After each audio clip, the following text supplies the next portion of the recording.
जय Hind. The Jupiter classes के YouTube channel पर आप सभी का एक बार पुनः स्वागत है। आज के इस वीडियो में हम लोग फिजिक्स के दूसरे चैप्टर 2 स्थिर वैद्युत विभव तथा धारिता के प्रश्न संख्या 21 से लेकर के 35 तक देखने वाले हैं। ठीक है, यानी कि कुल इस वीडियो में हम 15 ऑब्जेक्टिव प्रश्नों को देखेंगे। तो चलिए स्टार्ट करते हैं। पहला प्रश्न है आज का पहला प्रश्न है, आर्थ दूरी पर रखे दो वैद्युत द्विध्रुवों से बने निकाय की विद्युत स्थितिज ऊर्जा अनुक्रमानुपाती होती है।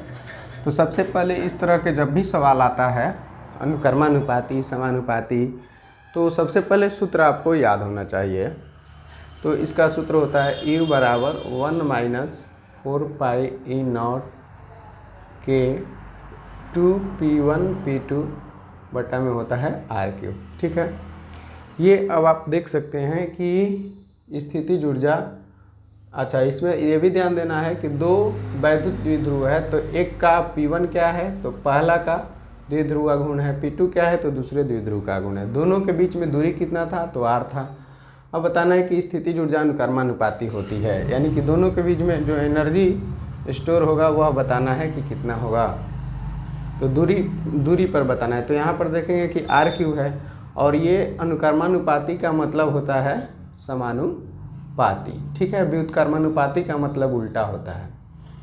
तो ये उसको ऊपर ले जाना होगा, समानुपाती करना होगा, तो U समानुपाती R के पावर -3 हो जाएगा। ठीक है, तो आपका राइट आंसर कौन सा हो जाएगा, ऑप्शन बी हो जाएगा।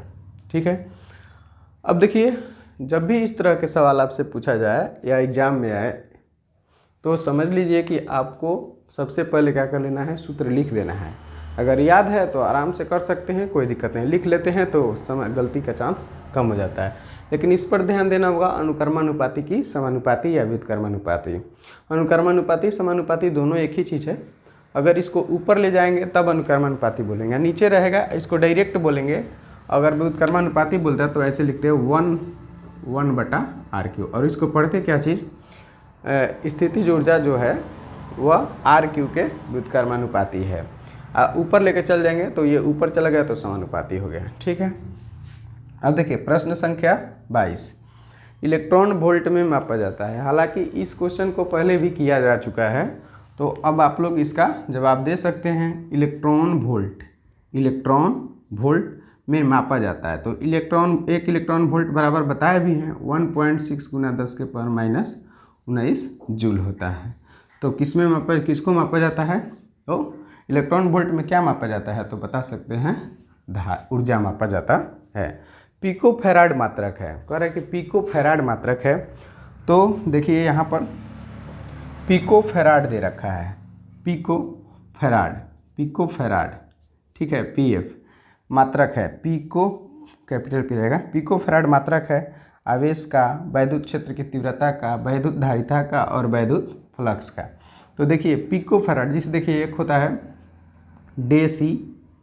डेसी, सेंटी, मिली, माइक्रो, नैनो, पिको, फेम्टो, एटो, ये जितना भी है ये सब उपसर्ग है।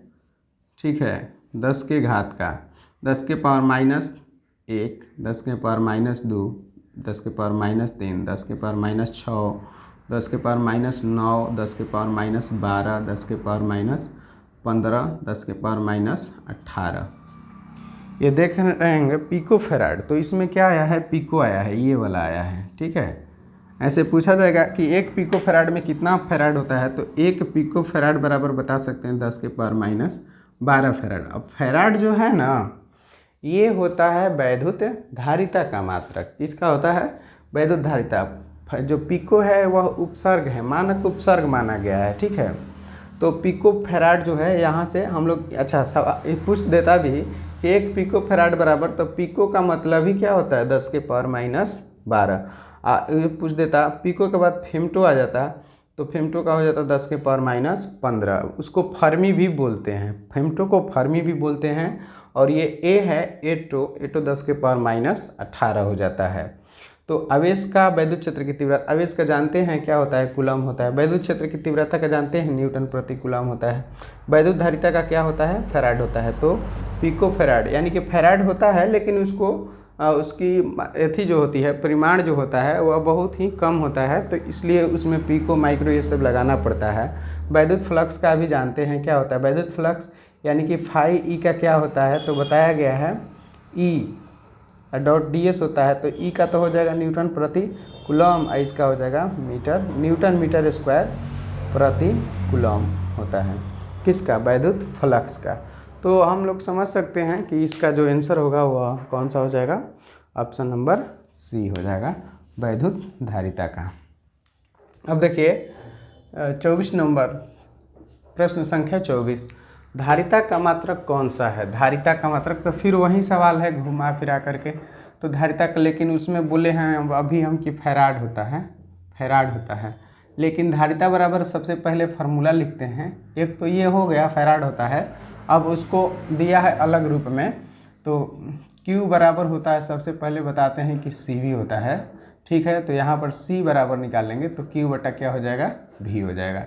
यहाँ से Q बराबर क्या होता है, CV होता है, जहाँ C क्या है तो धारिता है, ठीक है। और संधारित्र की धारिता, और V क्या है तो विभवांतर है, दोनों प्लेटों, उसमें 2 प्लेट होता है, तो दोनों प्लेटों के बीच के विभवांतर को हम लोग क्या कहते हैं, V कहते हैं।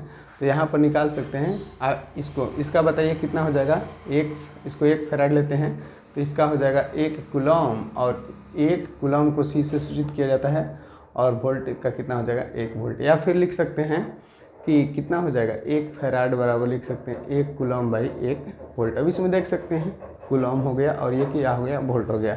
तो फैराड तो होता ही है, और 1 फैराड बराबर कितना होता है, तो 1 कूलम बाई 1 वोल्ट होता है। तो इसका राइट आंसर कौन सा हो जाएगा, डी हो जाएगा। तो समझ सकते हैं कि धारिता का मात्रक क्या होता है, फैराड। धारिता को फैराड में मापा जाता है, लेकिन फैराड बराबर क्या होता है, तो 1 कूलम बाई वोल्ट, उसका मात्रक कूलम बाई वोल्ट हो जाएगा।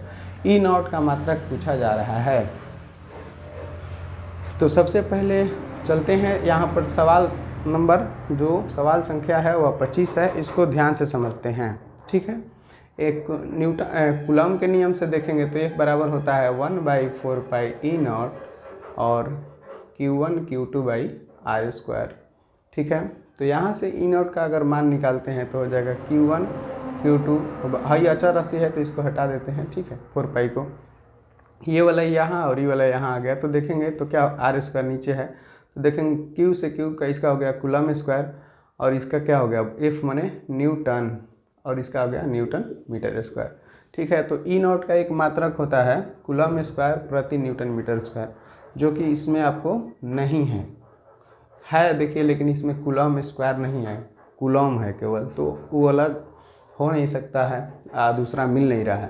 अच्छा, एक और बताते हैं, गोलीय संधारित्र की जो धारिता होती है, अगर उसकी त्रिज्या r दिया हो तो गोलीय संधारित्र की धारिता, एक और फॉर्मूला होता है C बराबर 4 पाई ई नॉट r। ये इसको कहते हैं गोलीय संधारित्र की धारिता। यानी कोई गोलीय संधारित्र है और उसकी त्रिज्या जो है वह r है, तो उसकी धारिता का मान जो होता है वह होता है C बराबर 4 पाई ई नॉट r होता है। तो समझिए यहाँ से अगर ई नॉट का निकालते हैं तो हो जाएगा ई नॉट बराबर क्या हो जाएगा, C बटा r, ये 4 पाई अचर हो जाएगा, ठीक है।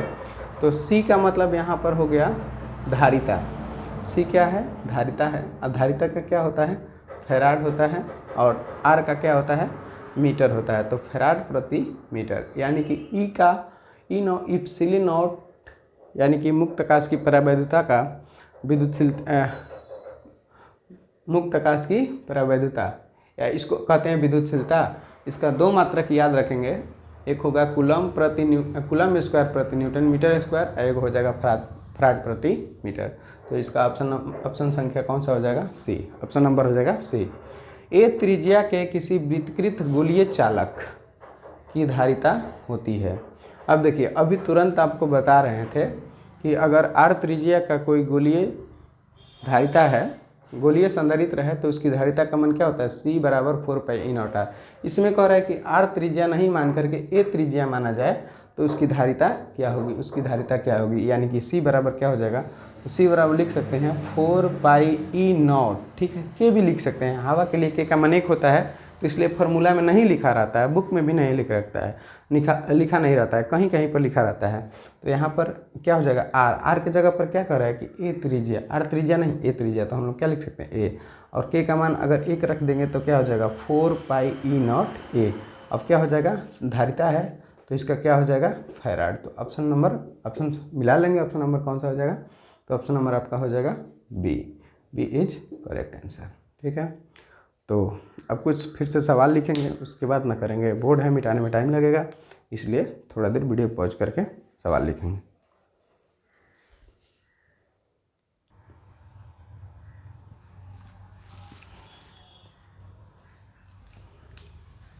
चलिए हाँ, फिर से 5 प्रश्न जो है बोर्ड पर लिख दिए हैं। देखिए अगला प्रश्न है जो प्रश्न संख्या 27, इस पर बात करते हैं। एक गोलीय चालक की धारिता 1.0 माइक्रोफैराड है, 1.0 यानी कि 1 माइक्रोफैराड है। उसकी पूछ रहा है कि त्रिज्या क्या होगी, आर का मान पूछ रहा है, यानी कि गोलीय चालक। अभी जो पीछे वाले प्रश्न में बताया, पिछले प्रश्न में, तो गोलीय चालक की धारिता होता है सी बराबर 4 पाई ई नॉट के आर। कुछ नहीं दिया है तो हवा ले लेंगे, यानी कि के का मान 1 रख देंगे, तो 1 रखेंगे तो ये हो जाएगा 4 पाई ई नॉट। यहाँ पर देखेंगे तो सी का मान दे रखा है कितना, 1 माइक्रोफैराड, 1 गुना 10 के पावर माइनस कितना 6 हो गया फैराड, और 4 पाई ई नॉट, जिसे बात समझिएगा 1/4 पाई ई नॉट का मान कितना होता है 9 गुना 10 के पावर 9 होता है, ठीक है। तो यानी कि अब इसको यहाँ लेके जा सकते हैं, तो 1/9 गुना 10 के पावर 9 बराबर 4 पाई ई नॉट। तो इसके जगह पर लिख सकते हैं 1/9 गुना 10 के पावर 9 गुना में आर। तो आर निकालेंगे यहाँ से, तो आर बराबर कितना हो जाएगा, तो ये वाला दोनों गुना में चल जाएगा, तो 10 के पावर माइनस 6 गुना 9 गुना 10 के पावर 9 मीटर में हो जाएगा। त्रिज्या है तो किस में होगा, मीटर में होगा। तो अब इसमें हो जाएगा 9 गुना 10 के पावर 3, 9 में से 6 घटेगा तो 3 यानी मीटर। अब इसको कर देंगे 9 पर 3 को 0 बिठा देंगे तो 9 मीटर। अब इसको कर देंगे किलोमीटर, 1000 से भाग देंगे तो 9 किलोमीटर। ऑप्शन के हिसाब से option C is right answer. तीन संधारित्र जिनमें प्रत्येक की धारिता क्या है, सी है, श्रेणी क्रम में जुड़े हैं, परिणामी धारिता का मान क्या होगा। तो अब कब बता देते हैं कि हम लोग 2 मान करके चलिए, एक पढ़े हैं धारिता वाला और एक त्रिज्या वाला। अगर श्रेणी क्रम की बात करें, श्रेणी क्रम की, तो धारिता वाला करें, एक प्रतिरोध वाला और एक कौन सा धारिता वाला आ रहा है। इन दोनों में देखेंगे तो प्रतिरोध जो होता है उसका श्रेणी क्रम होता है R बराबर R1 plus R2 plus dot dot, और इसका होता है 1/C बराबर 1/C1 plus 1/C2 plus dot dot, उल्टा होता है। इसका समांतर क्रम क्या होता है, इसका समांतर क्रम प्रतिरोध वाला 1/R बराबर 1/R1 जोड़ 1/R2 ऐसे करके होता है, और इसका होता है C बराबर C1 plus C2 plus C3, यानी कि ठीक उल्टा होता है। यानी कि अगर प्रतिरोध वाला याद है तो उसको उल्टा कर लेंगे। तो जैसे प्रतिरोध वाला श्रेणी क्रम है, प्रतिरोध वाला श्रेणी क्रम में ऐसे होता है, तो समान उसका श्रेणी क्रम में ऐसे होगा।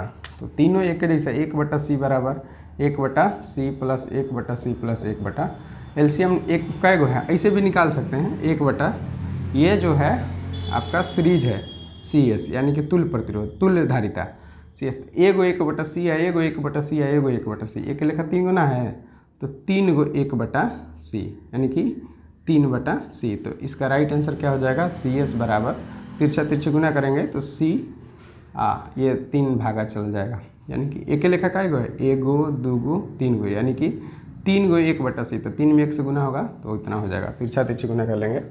तो C/3 देख लीजिए, ऑप्शन नंबर किस में है, C में है, ठीक है। C क्या है, तो धारिता है। अगला प्रश्न है, किसी वैद्युत रोधी माध्यम का परावैद्युतांक स्थिरांक K हो सकता है।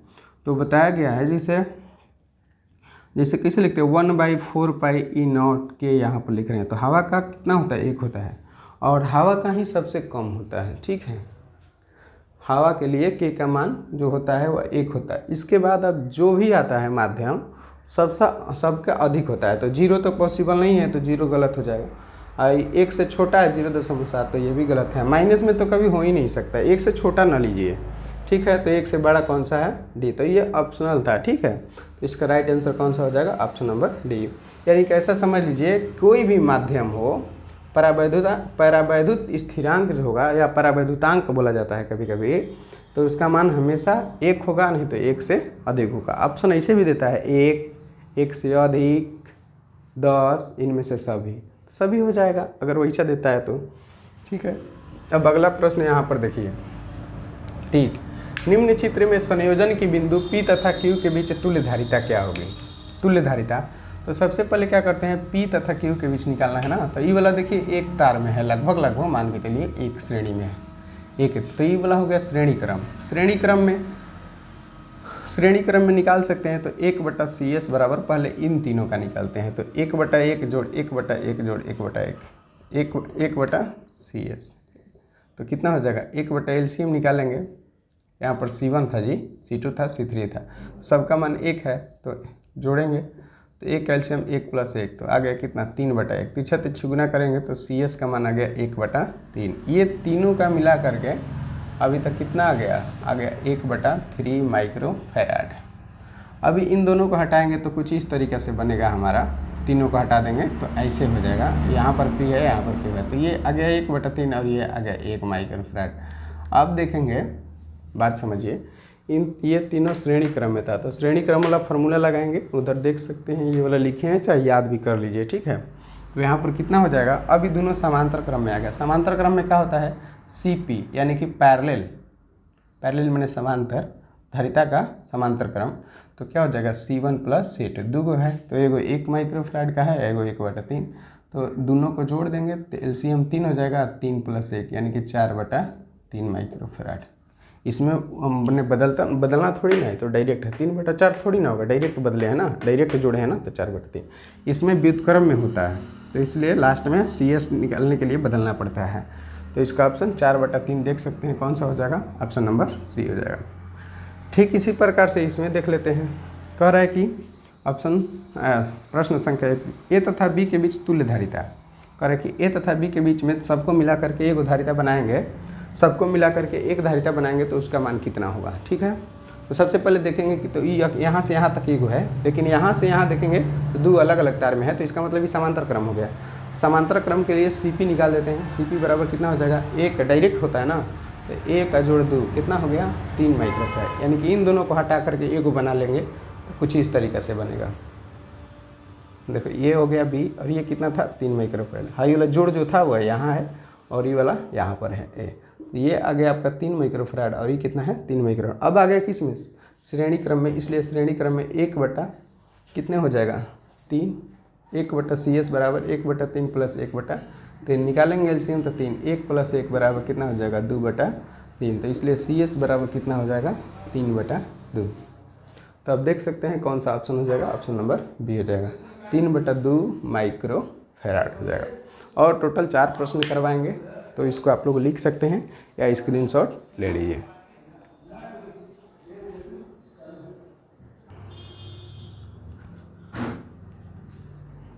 तो चलिए अब कुल मिलाकर के 4 प्रश्न बाकी है, तो उसको देख लेते हैं जल्दी से। प्रश्न संख्या 32, A तथा B के बीच तुल्य धारिता बताना है। सवाल फिर से उसी टाइप का है, A तथा B के बीच तुल्य धारिता, यानी कि A बिंदु यहाँ पर, B बिंदु यहाँ पर। तो सबसे पहले इस तरह के सवाल बताए हैं, हल करने के लिए क्या करना पड़ता है? सबसे पहले एक ही तार में देखिए कि कितना उपकरण जुड़ा हुआ है, तो 2 है एक ही तार में, ये वाला 2 है और एक तार में है। इन दोनों को अगर दोनों मिलाकर एगो कर देते हैं तब लगेगा कि इसमें एगो है और इसमें एगो है।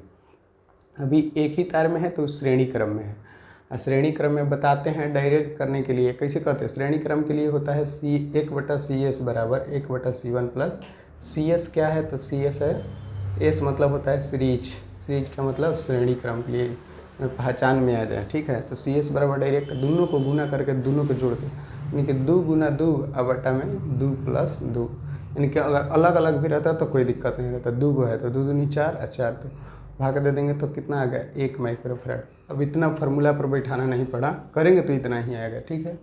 अब इन दोनों को हटा देते हैं तो कुछ इस तरीक़ा से बनेगा हम लोग का। अब बता देते हैं कि ये जो होता है ये धारिता कुछ इस तरीक़ा से दिखाया जाता है, ऐसे उसको एगो तिरछा रहता है, ठीक है, लेकिन हम लोग जल्दी जल्दी में सीधा लिख देते हैं। तो ये कितना आ गया 1 माइक्रोफैराड का, और नीचे वाला कितना है 3 माइक्रोफैराड का। यहाँ है ए, यहाँ है बी, तो ये 1 माइक्रोफैराड का है। तो अब इन दोनों को देख रहे हैं कि समांतर क्रम में है। समांतर क्रम वाला तो आसान है, CP बराबर C1 प्लस C2, यानी कि एगो है ए का, एगो है 3, यानी कुल कितना हो गया 4 माइक्रोफैराड। तो इसका ऑप्शन कौन सा हो जाएगा, ए नंबर हो जाएगा। अब आते हैं प्रश्न संख्या 33 पर। 33 कह रहा है कि ए तथा बी के बीच तुल्य धारिता 5 माइक्रोफैराड है, तो संधारित्र की धारिता C होगी। 5 माइक्रोफैराड है, तो कह रहा है कि ए यहाँ पर है, ठीक है, बी यहाँ पर है, कह रहा है कि इन दोनों के बीच में। तो सबसे पहले यहाँ से यहाँ देखते हैं, यहाँ से ए के बीच में इधर तो एगो है, लेकिन इधर कितना है, ए का 1 2 है। तो ये किस क्रम में है, ये है श्रेणी क्रम में, एक ही तार में है तो श्रेणी क्रम में। यहाँ से यहाँ तक एक ही ना तार में है दोनों, देखो तो खाली मुड़ा हुआ है। तो इसका फिर CS निकाल देते हैं। तो CS बराबर C गुना में 3, अब बटा में क्या हो जाएगा 3 प्लस C, ऐसे करके हो गया। अब कह रहा है, अब देखेंगे तो कुछ इस तरीक़ा से हो जाएगा, इसका इस तरीक़ा से हो जाएगा फिगर, ऐसे करके आया है, और यहाँ पर दोनों को मिलाकर एगो हो जाएगा। यहाँ पर A है और यहाँ पर B है। अब देखेंगे यहाँ पर, तो इधर का तो मान दिया है 2 माइक्रोफैराड, और इधर का कितना आ गया 3C बटा में 3 प्लस C। यहाँ पर देख लेंगे 3C बटा में 3 प्लस C आ गया। अभी दोनों देखेंगे तो इधर से एक उतार में है और इधर से एक उतार में है, दोनों के बीच में, तो समांतर क्रम में हो गया। समांतर क्रम में CP बराबर क्या होता है C1 प्लस C2। आई कुल दिया था, कुल कितना दिया था, ए तथा बी के बीच में दिया है 5, तो यहाँ पर हो जाएगा 5, और C1 का मान दे रखा है, निकाले हैं 3C बटा में 3 प्लस C, और C2 का मान दे रखा है कितना 2 रखा है। तो ये वाला इधर चलाएगा तो घट जाएगा, तो इधर हो जाएगा 3, घट जाएगा ना, और 3C बटा में 3 प्लस C, तिरछा तिरछी गुना कर लीजिए तो 9 प्लस 3C बराबर 3C आ गया। तितरी का 9, ये हो जाएगा, 1 मिनट इधर घट गया तो 3 आ गया, तो इधर कितना हो गया 3C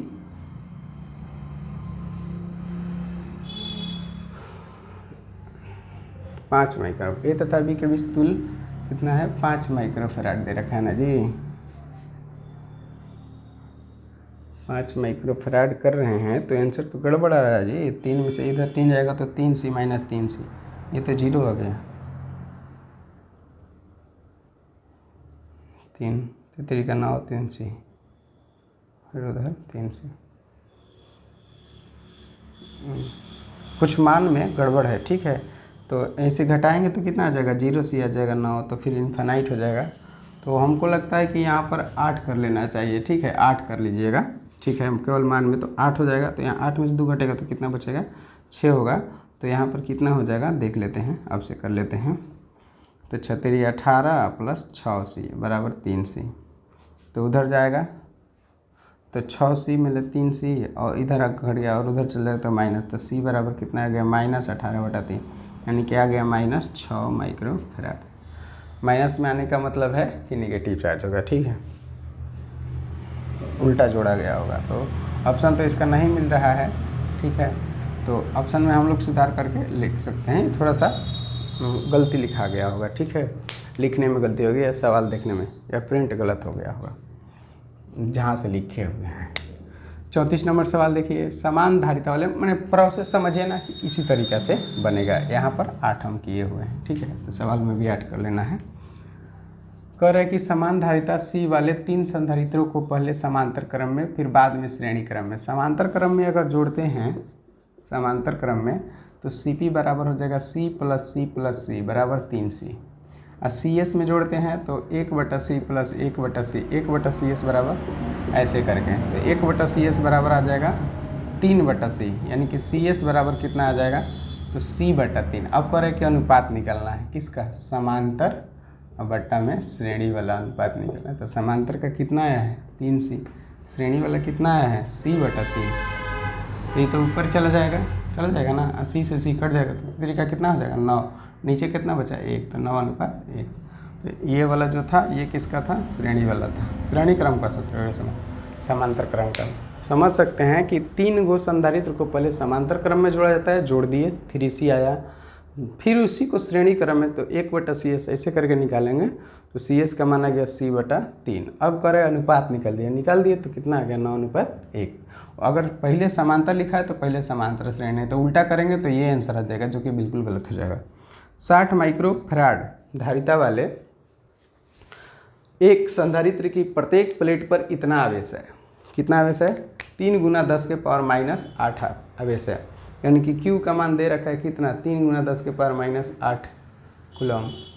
C का मान दे रखा है 60 माइक्रोफैराड, यानी कि 60 × 10⁻6 फैराड।